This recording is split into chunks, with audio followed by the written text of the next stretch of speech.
Hello, this is Sam Rinkus with AUEagles.com, and I'm joined today by Keira D'Amato, a 2006 cross-country and track alum and Cassell Hall of Famer. Keira, thank you so much for taking the time to chat with us today. Yeah, anything for AU. And I missed one other kind of title in there that we should be putting with your name from now on, and that's the American record holder. Yes, Sam, not forget that. I worked very hard for that one. You, of course, broke the 10-mile American record last month, right before Thanksgiving, here in DC during the inaugural run of the Updog 10-miler. So you've had a few weeks now for that to sink in. Has it really sunk in yet? Like, can you reflect upon it and walk us through that a little bit?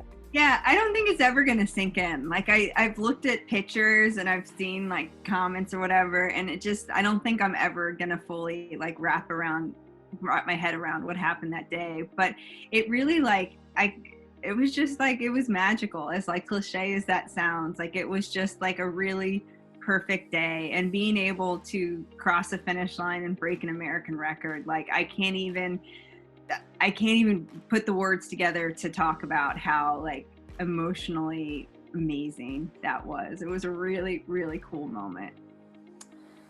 And I mean, talk us through that day just a little bit, because obviously with COVID and everything, all of these races the past few months have been pretty different. And this wasn't the only race that you've done since the whole country kind of got locked down a little bit. So there are only 5 of you in the field. The course was kept under wraps. There were no spectators really out. So what is that vibe like, going from big races where you got, not only is the field in the thousands, but you have spectators lining the whole course, to all of a sudden these very intimate races? What does that feel like? Yeah, it feels pretty normal for me, honestly, because I do a lot of my training by myself. So I'd say close to 90% of my running is totally solo. So being out there by myself, like, kind of feels like I'm just in the zone. Like it seems really easy to focus, and you don't have that extra like buzz and energy of being in, that kind of race with that atmosphere. But it's really like, I find it very easy to focus and keep your eyes on the prize when there's literally no other distractions. But yeah, and it was cool because originally planning this, the race idea was mine, and originally I was going to do it as a time trial, and then that just didn't really feel I don't know, it just didn't feel right trying to go after an American record on like a closed course. So we opened it up, and any elite female runner that wanted to do that, we invited them. We actively reached out. But we had a total of 5 women start, and and then it all happened. So it was a 3-mile like loop course, and so every loop I just tried to get a little bit faster, and it worked. Going into that day up here in DC, what was the confidence? And you had a pretty good field of women that were in this race with you, mm-hmm. one of whom qualified for the Olympics in the marathon in February that you raced against, who you raced against. Mm-hmm. So just talk about kind of your confidence and mindset heading into that 10-mile race. Yeah, I knew I was capable of hitting that time, that pace. Like I knew in a race setting I could hit that.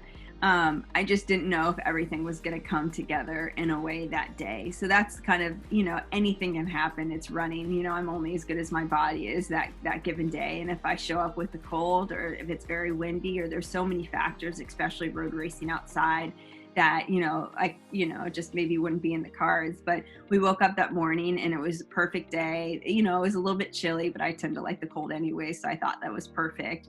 And, getting on the starting line again with just such a phenomenal field was really inspiring. And, I had helped put the course together, and all my friends and family were the volunteers, and a running company, Potomac River Running, that I used to be the director of marketing for a long time ago. They were the timers. And then the Credit Union Cherry Blossom Committee, who I've been on the committee for over a decade, they were the ones that organized the race. So to have like all these different walks of my life come together and support me in this way, like once the gun went off and I did a quick check and I was feeling okay, I was like, there is no way I'm not going to get this record today, because everyone has put so much into this race. So it was really motivating and the right kind of pressure to be really inspiring.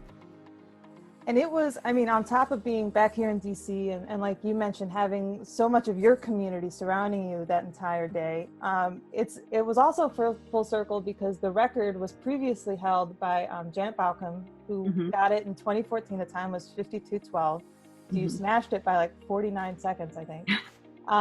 But she actually timed that. She got that at the 2014 Cherry Blossom 10 miler. And I read somewhere that you were the one holding the finish line tape for that. So talk about like a full circle. That had to just add like a cool kind of feeling. Yeah, and it's like, it's not my job on the committee to hold that. I actually think it's someone else's job that I had to like weasel my way down to the finish line to get like a front row seat. And I think I was just in the right place at the right time. I don't know how I got lucky enough to hold the banner that day, but like I remember that day so clearly. And that was like a big, really special moment in my life, being the one to hold the banner. Like I was just really excited to be part of her, like, you know, history making and breaking the American record that day. Like I felt proud holding the banner. And so, you know, fast forward now 6 years later, and it's like the seed is planted that maybe I can hit that record. It really, like you just said, just feels full circle. Like I can't believe that this time I was the one breaking the tape instead of holding it. It was pretty cool. It was pretty cool. And she is just a really nice person, and she sent like good luck messages and congrats. So I really appreciate her. And yeah, that was a really special one. And for you, like you mentioned, your whole family, like most of your family or your entire family was here. And your mom was one of the ones holding the finish line tape for you as you crossed. So that must have been just really meaningful. That was really cool. That was really cool that she was there front and center. And she's done so much for me my whole life and supported me and with everything I've done, but especially in running. So it was really sweet to know that she was going to be holding that banner. So that, you know, when you talk about your mom holding the finish line banner, you're like, one, I better break it, and two, I better do what I said I was going to do. So that was really cool. And talk a little bit, because you know, you said that you were feeling pretty confident the day of. So you're racing now, obviously, like you're keeping track of like your splits and everything, right? So was there a point, because like you broke it by 49 seconds, so it wasn't one of those down to the wire nudge under it by, you know, a second or two. Yeah, you knew pretty early that you were probably going to get it. Was there a point in the race that you remember just thinking, yeah, this is going to happen, like there's no way this isn't going to happen? Yeah, I think at 8 miles is when I started to feel like pretty confident that, like, you know, I had my strategy and everything was going well. So at 8 miles, I was like, I think I checked and maybe I was around 30 seconds under it. And I was like, this is awesome. I'm in a great position. Like I have a shot at this. And then with 1 mile to go, that's when I wanted to like really do my kick and blast the last mile. And then with like, I think 1,200 meters to go, I started getting like a side stitch. And I started getting dizzy and my legs felt all like noodly and wobbly. And like, there was like a brief moment of panic, like, oh, am I going to be able to finish this? Like, I'm so close. Am I going to be able to finish this? And having a little bit of a buffer really helped, because I was just like, I don't need to do anything crazy this last mile. Just relax and just like keep at it. Like if you need to slow down a little bit, that's okay. And I think the fact that I was able to not panic in that moment really helped me. And, you know, and then eventually I made it to like 400 to go and I could see the finish line. And by then I didn't even matter about the side stitch, you know, and I just ran as fast as I could through the finish line. And oh God, that was a cool moment. That was really cool. Seeing like after you're running like 9.5 miles and seeing the finish line, that it's like over, like in the best kind of way that it's over and you've done it. It was just a magical moment. And with a lot of races like this, like you cross the finish line and there are a ton of people there, you know, race workers and the race directors, and there's media there and spectators and, you know, the family of the other, you know, competitors. And so a lot of times when you hit a record like that, you kind of get mobbed and you're not really able to get away and be with like the family that you have there and have sort of that moment with them right away. Well, this time that wasn't really the case. You got to, I think pretty quickly after you finished, you got to go over and have kind of that more intimate moment with your whole family. Your kids were there. Yeah. How cool was that, just being able to share that with them like more immediately than you normally would?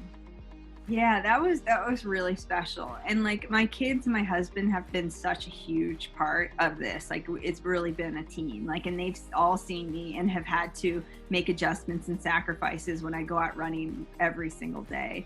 So it's like they see that I've been working so hard, and I feel like in that moment being able to celebrate with me, like they see why. Gee, I'm getting a little emotional, but like like I'm really proud that I can show my kids like whatever your goal is, whether it's running or any other hobby or any other sport or any other whatever, like you get a dream, you work your butt off, and like and then hopefully there's a happy ending that you can reach your goal. But it's really proud to be able to share that moment with my kids and my husband. Because your kid, I mean, Tommy is your oldest and he's 6, and then Quinn is 4. So do they really understand? I mean, maybe Tommy, they don't really understand what that meant. I don't get it at all. They know that I run a lot and I really love to run, but they don't know like on a big scale. I mean, how could they? It's kind of hard to see. And and this year they haven't been traveling with me because we've tried to be like as safe as possible. So when I have traveled, it's just been me and Anthony, my husband. But so I would hopefully when things get back to normal, I do want to bring them along to everything that I can, and so they can really experience everything. But yeah, they just know that mommy loves to run and she runs a lot. That's pretty much it. Yeah. And I kind of mentioned this before, and you talked about it. The 4 other women that you had in the race with you. One of them is Molly Seidel, who you raced against at the Olympic marathon trials, and she got 2nd, and she's on Team USA for the Olympics. So moving forward now and looking to 2021, we've been talking about kind of how you've had steady builds in your confidence. That has to light that little bit of an extra fire, going out and beating her in this 10-mile race, a few months after she qualified for the Olympic team. Yeah, that was really cool. Molly is just a really cool person. Like, I'm really excited that I've gotten to know her like in this way, and that she was so gracious with her like time and energy and race schedule to come do this. She had just done the London Marathon in October. So she was kind of coming off of that and building back up. So I knew that she wasn't, this wasn't like her peak race, like I was aiming for it, but I do appreciate that she came and she was like part of it to, to just bring more attention and just really encourage me to go after it. So yeah, that was really cool to have her there. That was really special. And now, I mean, looking forward, so what's sort of next for you? I know this is always kind of the weird time and like a track schedule because it's indoor, but we don't really have indoor right now. So so what are you looking forward to now? So I will do the Marathon Project on December 20th in Arizona, and then I'll take a little bit of downtime through the holidays, which works out really well, and then I'll ramp back up. So everything that I've done this year, like through the fall, even this marathon, is all for the Track Trials 2021. So everything that I'm putting like my energy and effort and going pedal to the metal for is for the track trials. I want to make a team. So that's, that's what everything's geared towards. So next year for spring, it will be, getting those qualifying times and making sure I'm sharp and as fit as possible come June 2021. All right, great. Well, that's all that I have. Is there anything else that you'd like to add? Yeah. Once an eagle, always an eagle, baby. Here we go, AU. I love it. That's perfect. Well, for Keira D'Amato, thank you again so much, and congratulations on an incredible year. We cannot wait to see what's in store for you next year. Thanks, Sam. And thanks for all the support from AU. It's really cool to be part of a program that's just like so encouraging of everything. So thank you guys. And go Eagles. All right. Again, for Keira D'Amato, I'm Sam Rinkus for AUEagles.com. Happy holidays, everybody.